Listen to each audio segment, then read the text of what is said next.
Hi, this is Tony Tattoo, and this is Wide Open YYC, and we're coming to you from the awesome Hudson's in Shaughnessy, southwest of Calgary, Alberta. This week I'd like to talk about award shows, and I know you're all excited because this is award show season. All right, but in my opinion, award shows are about good-looking people giving awards to good-looking people. What's the point? First, we start with the red carpet, which is rolled out for people with great entertainment skills. These stars get paid a gazillion dollars to promote or whore out designer clothing, Jimmy Choo shoes, perfume, jewelry, and blah, blah, blah ad nauseum. Then comes the presentations. I don't mind entertainers or entertainment. It's true art form, and successful entertainers spend years honing their craft. Comedy got its English start in the merry old England, where fools were only ones that were able to take the piss out of the king. Then came the art form of silent moving pictures. At some points, your faithful servant here would wish they remained silent. The Golden Globes gives us the opportunity to watch drunk rich people give drunk rich people awards. And I propose we do that with the last person standing at the last call on a Saturday night in any given pub. And then we get to the acceptance speeches. Bless. Now I don't mind when a person accepting an award communicates their appreciation to whatever entity they chose to thank, and best of all, shout outs to the fans that put them there, most importantly. What offends me, and by the way, nothing happens if you're offended, is wasting our time using acceptance speeches platform to air their political views. Let me get this straight. We take people's opinions who are in the business of lying basically to the public about who they really are and crying about whatever's on their alcohol, pharmaceutical, drug-addled minds at the time. Believe me, they practice crying. So when the director goes action, they pull it out of their ass, which is what they're trained to do. But all they do is play characters, fictional people or people who are great in their own right, like Gandhi. These people feel like their opinions matter so much to the rest of us. So here's what I propose. If you want to change the world so bad, then become a paid elected official. Unfortunately, 99% wouldn't even make through the first cut, as the first thing the opposition would do is do background checks. I'm sure they would not like the public to find out that they had snorted cocaine off a nude model's stomach at the Viper Room or playing with duct tape and hamsters. So yeah, they have a platform to spew out their political beliefs, which I agree they have the right to do. So, but not on my time. So do us a favor and go back to saving the world or playing whatever entity that will sell tickets and stick to your art and leave the heavy lifting to the rest of us.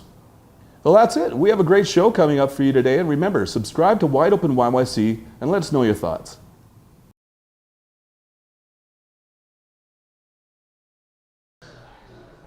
Welcome back to Bar Talk. I'm Tony Tattoo, and I'm here with a good friend of mine, Mr. Dave Stiles. Hey, Dave, how you doing? Not too bad, Tony. And Dave and I have a couple things in common. Well, one of the biggest ones is that we've been in the entertainment industry for a long time, predominantly in bands, stuff like that. But Dave has the distinction of actually being in a band called Run, Run, Run. Back in the day that actually had a video on Much Music. And to me, I've always wanted to have a video on Much Music, but chances of that happening anytime soon ain't gonna happen. All right. So anyway, Dave, tell me about your experience with that band. Well, Tony, actually, you know, obviously I was a lot younger. I was in my early 20s. Had a band. We worked hard at writing original music. Right. We played in a lot of bars in Toronto. That's where I was based out of at the time.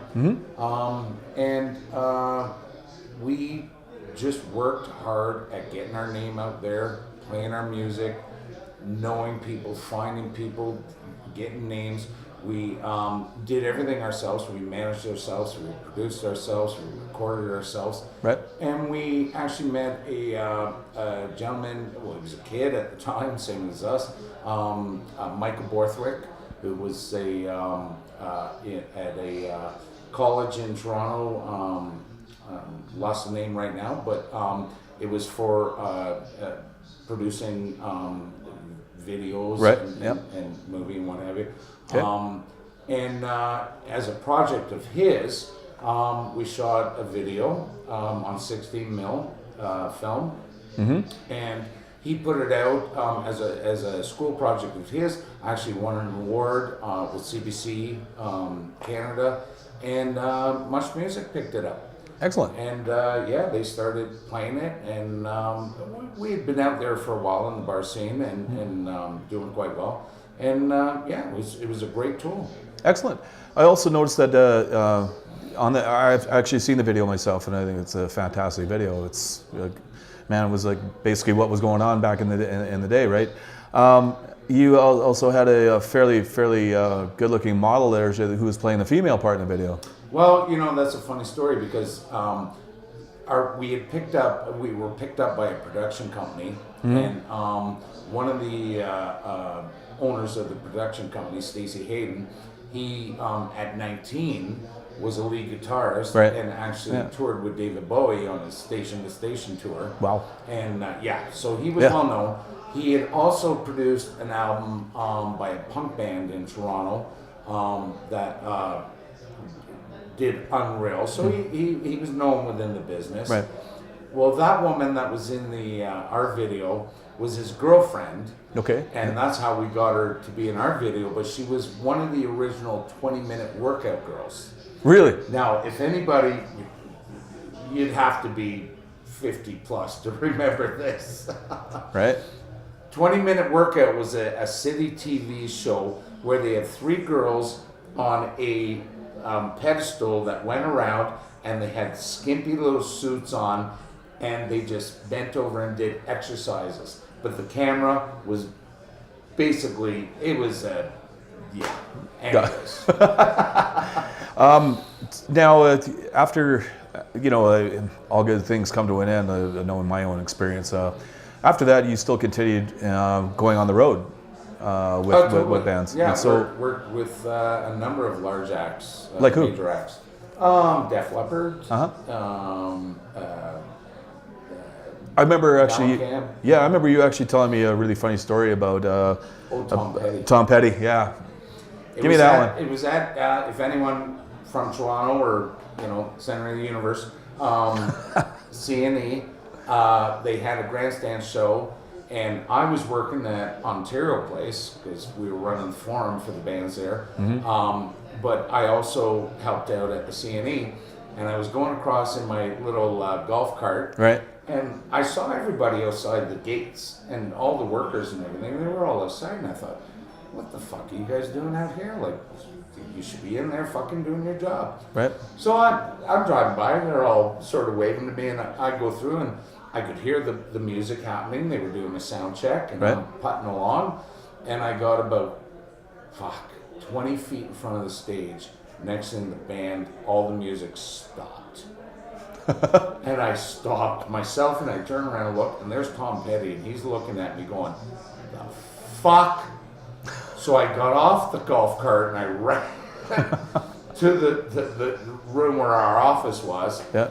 And I said to my boss, who was down there, I said, what the fuck's going on? He goes, you didn't fucking just drive in here. I go, yeah, I did. He goes, it is a private sound check. Tom Petty, he was a bit, God rest his soul, right. He was a bit of a fucking, had an attitude. Nobody was allowed in their sound check. Well, dumbass here drove his golf cart into their sound check. Oh yeah, that's my claim to fame, I guess. That's awesome. That's awesome. I think that probably going on to these things, that we're probably gonna have a few more discussions about this. And really, thank you for. I got a million stories. Thank you for your time today. I appreciate it. Not a problem, buddy. All right. Cheers. You bet.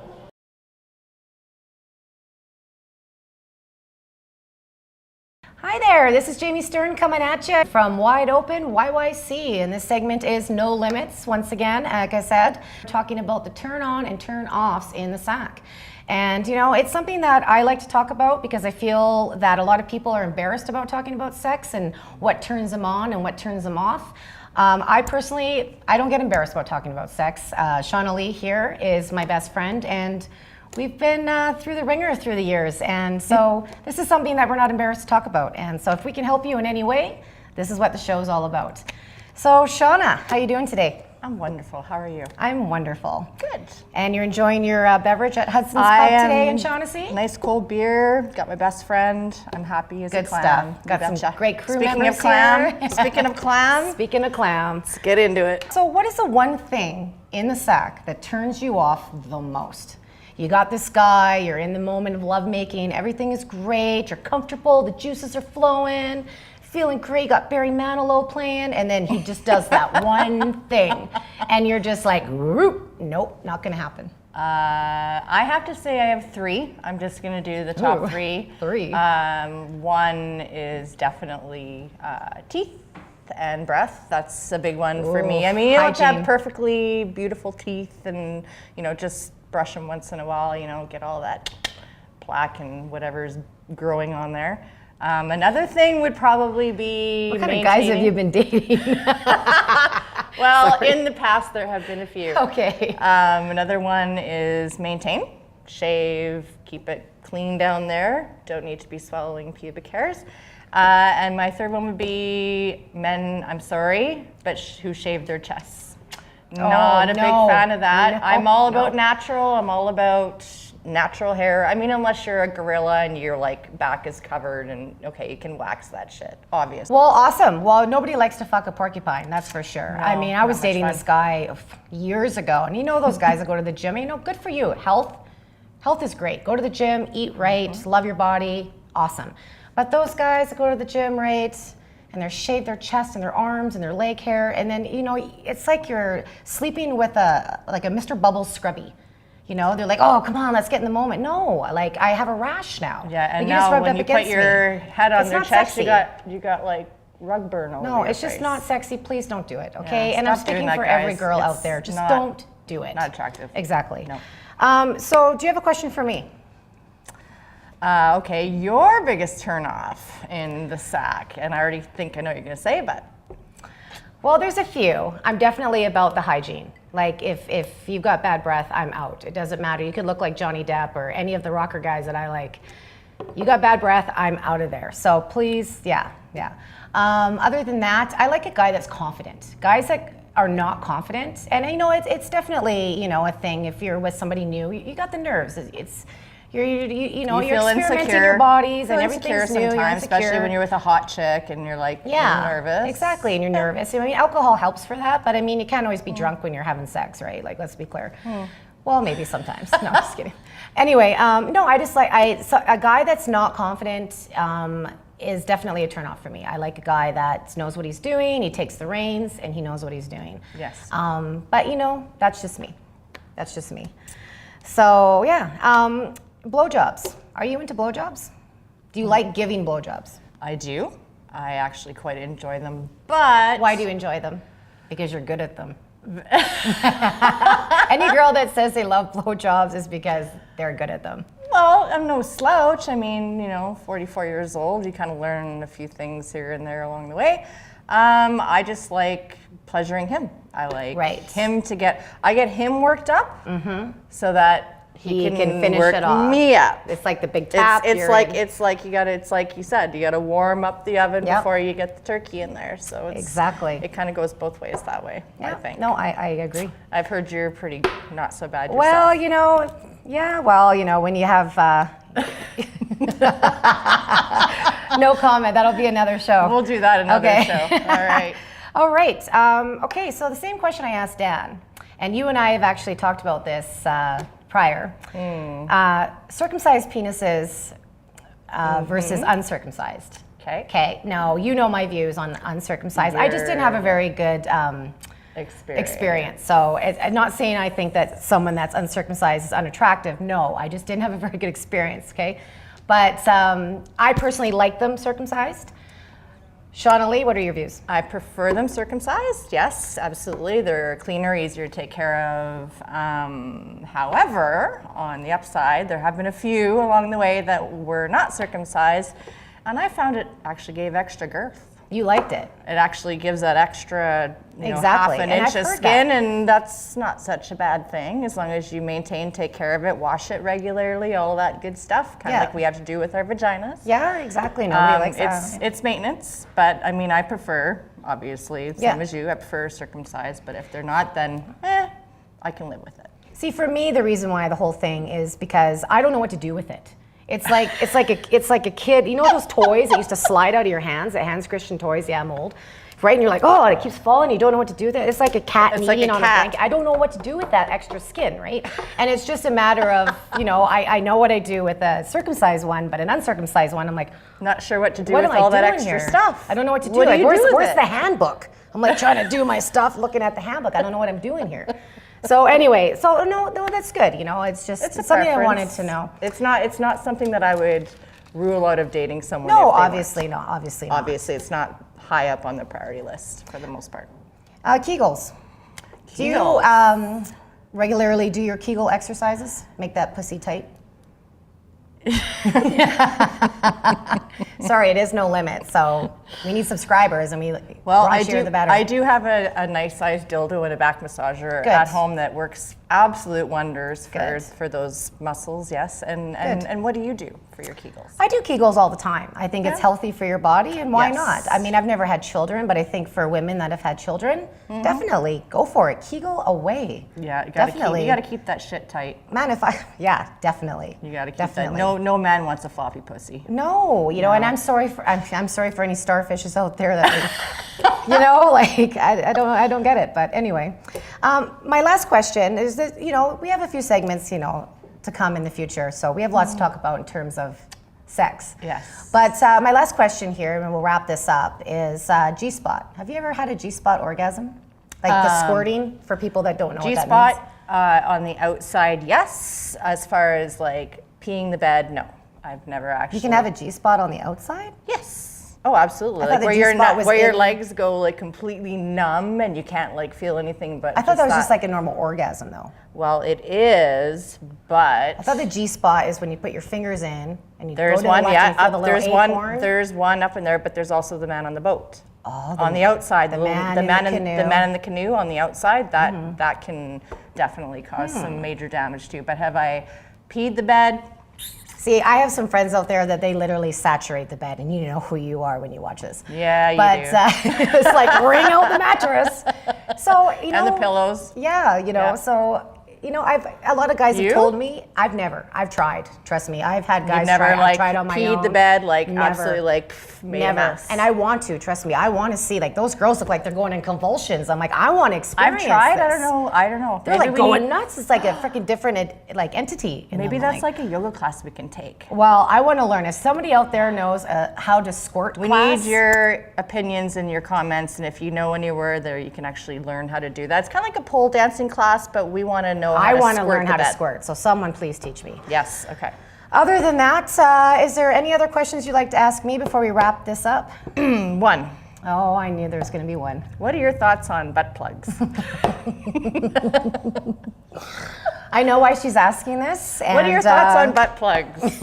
We need to get this straightened out because you and I have been back and forth on this for a while. Butt plugs. Butt plugs. Okay, so the reason why she's saying this is because I had an incident with an ex a while ago, and you know, I don't know. Maybe other people out there would not find this weird. I found it a little weird. So I was cleaning his house, and you know, he was at work, and I thought, you know, I'm gonna be a good girlfriend, and I'm gonna clean his house top to bottom. And you know, there was a secret little cupboard in his bathroom, and I'm like, oh, well, that's Always weird. a secret hiding spot. Always secret. And it was weird because it was pushed in, but the handle was ripped off, and I had some towels that I didn't know where to put them. So I jarred it open with his comb. Yeah, he had a comb. He had a slick comb, yeah. And to put the towels in, and there was a bag, no shit, a bag this big full of big black butt plugs and big dildos. And I was like, oh my God. Like when I opened up the cupboard, I smelled latex. That That's were it. not hers. That were Let's not be mine. clear. No, Not no, hers. no. So I was like, what is going on here? So butt plugs, I had to ask him, what is this? And he said it was from a previous relationship. I'm like, well, why don't you get rid of it? Anyway, long story. I don't understand what butt plugs are for. I don't get it. Like normally stuff has to exit the butt, not go in the butt. But I mean, that's just me. But I mean, the anal sex segment will come at another time. And We'll let's talk just about say that anal plugs are not recyclable, ladies. Not at all. That's gross. Well, you've heard that? Well, They people think recycle? you can wash them up, scrub them up, and just reuse them. Yeah, no. Oh, Once yeah. they've been used by somebody else, I think they're pretty much just garbage Yeah. at that point. All right. Well, Yeah. you know, I think we've covered a lot of topics here, I think we and have, yeah. woo, I'm feeling like I gotta go hit the showers. Anyways, it was nice talking with you. High fives. Anyone that, like I said before, has any questions, want to subscribe to our channel, do it. It's going to be worth your while, trust me, because there's going to be a lot more to come. Yes. So nice talking with you, and thanks to Hudson's and all our crew members that helped us do this today, and have an awesome day. Thanks, guys. See you soon.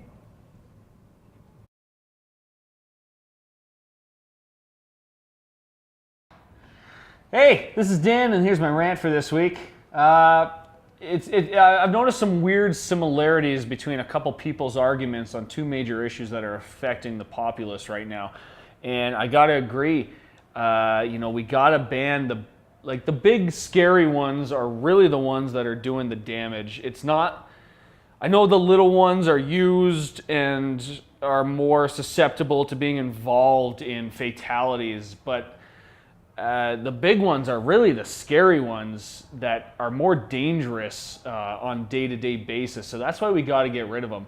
And you people out there who have these big scary death machines, I understand that 99% of you are responsible owners, but at the end of the day, if that 1% is in the wrong hands, it becomes a dangerous weapon.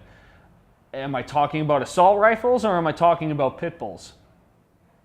You don't know, because the argument you people make is the exact same. Pit bulls were bred to be dangerous. They were bred for pit fighting for the last 300 years. And then when they bite a child, the child dies. Yes, I completely understand that dachshunds and Jack Russell Terriers are responsible for more dog bites, but they aren't as lethal. It's the same thing as handguns. Handguns are responsible for more deaths in the United States than assault rifles, but nobody gives a fuck because nobody walks into a theater or a school and lights up 17 children with a handgun. You only do that with an assault rifle, so everyone wants to ban the assault rifle. So the assault rifle, which makes all the headlines, which is more deadly in the instance, has to be banned. But the pit bull, which is more lethal and deadly then the dachshund, is okay because, I'm a good owner with my pit bull. My pit bull is a gentle giant, so it's not fair to take my pit bull away. That's the exact same argument the gun owners are making. And I don't really give a fuck either way, to be honest with you. I don't own a pit bull or I don't own a gun, so I don't really have a hat in the ring or a fist in this fight. But what I am saying to you is that if you're going to make the argument for banning a pit bull, you better also want to ban assault rifles. Or if you're defending assault rifles, you better also defend pit bulls. Wake up, realize your hypocrisies, and take a good look at yourself in the mirror. Here's my rant for this week. Tell me what you think in the comments. Are you for pit bulls but against assault rifles? Look at your argument and realize the correlations. And I'll meet you there and I'll tell you how you're wrong. Thanks. Have a good time. Hey, this is Tony Tattoo. This is Wide Open YYC signing off. I'd like to thank all our commentators today, all our talent that we have within this group. And also, we'd like you to subscribe to our channel and really let us know your thoughts because we also like to be educated just as much as we like educating. So anyway, signing off till next week. Have a good one.